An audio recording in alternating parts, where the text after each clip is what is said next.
এক দেশে ছিল উজ্জ্বল ক্রিস্টাল রাজ্য। সেখানে বাস করত প্রিন্সেস বিলা। সে ছিল এক দয়ালু ও সাহসী মেয়ে। তার সোনালী চুল আর সবুজ চোখ ছিল মুগ্ধকর। রাজ্যের সবাই তাকে ভালোবাসত। তবুও তার এক চাওয়া ছিল, সত্যিকারের স্বাধীনতা। রাজপ্রাসাদের গা দেয়াল তাকে বাইরের জগতের বিস্ময় থেকে দূরে রেখেছিল।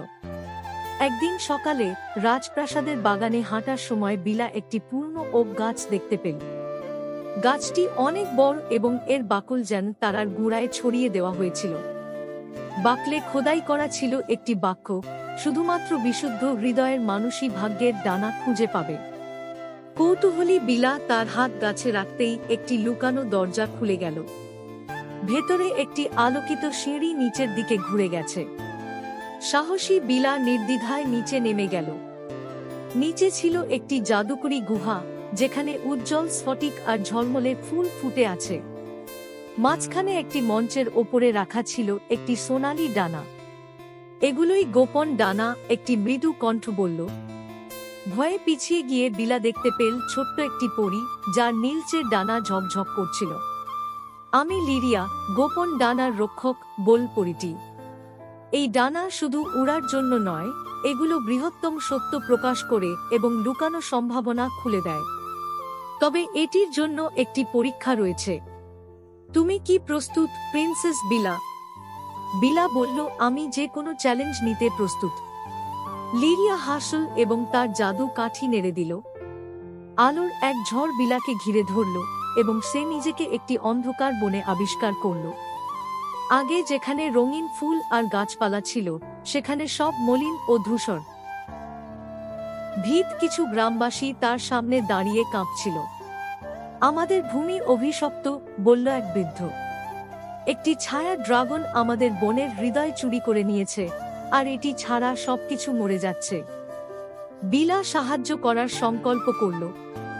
গ্রামবাসীদের দেওয়া দিকনির্দেশনা অনুসারে সে ড্রাগনের গুহায় পৌঁছাল। সেখানে ছিল ঝড়ো বাতাস আর ধারালো পাথর দ্বারা ঘেরা এক গহ্বর। ভেতরে ড্রাগনটি উজ্জ্বল রত্নের স্তূপের উপর বসেছিল, আর তার নখে ধরা ছিল বনের হৃদয়, একটি সবুজ জলজ্জলে স্ফটিক। তুমি কেন এসেছ, ছোট্ট রাজকুমারী? ড্রাগনটি ফোঁস ফোঁস করে বলল। আমি বনের হৃদয় ফিরিয়ে দিতে এসেছি, বিলা সাহসের সাথে বলল। ড্রাগনটি হেসে উঠল। যদি এটি চাও, তবে আমার ধাঁধার উত্তর দাও। যা ভাগ করলে বাড়ে, কিন্তু নিজের কাছে রাখলে কমে যায়, তা কি? বিলা কিছুক্ষণ ভেবে মুচকি হেসে বলল, উত্তর হলো দয়া। ড্রাগন গর্জে উঠল, কিন্তু তার চোখ নরম হয়ে গেল। তুমি অনেক বুদ্ধিমান, রাজকুমারী। দয়া সত্যি উত্তর, এটি আমি ভুলে গিয়েছিলাম। হৃদয়টি নাও এবং বনকে পুনরুজ্জীবিত করো। বনের হৃদয় নিয়ে বিলা দ্রুত গ্রামবাসীদের কাছে ফিরে এলো। যখন সে এটি বনের কেন্দ্রে রাখল, তখন এক উজ্জ্বল শক্তি পুরো ভূমি জুড়ে ছড়িয়ে পড়ল। ফুল ফুটল, গাছপালা তাদের রং ফিরে পেল, আর গ্রামবাসীরা আনন্দে চিৎকার করে উঠল। গুহায় ফিরে এলে লিরিয়া তাকে গর্বভরা হাসি দিয়ে স্বাগত জানাল। তুমি প্রমাণ করেছ, প্রিন্সেস বিলা। গোপন ডানা এখন তোমার। লিরিয়া যখন ডানাগুলো বিলার পিঠে লাগাল, সেগুলো সোনালী আলোয় ঝলমল করছিল। বিলা এক অদ্ভুত শক্তি আর স্বাধীনতার অনুভূতি পেল। সে আকাশে উড়ে গেল, তার হৃদয় খুশিতে ভরে উঠল। সেই দিন থেকে বিলা তার ডানা ব্যবহার করে যারা বিপদে ছিল তাদের সাহায্য করত এবং সবার মাঝে দয়া আর আশা ছড়িয়ে দিত।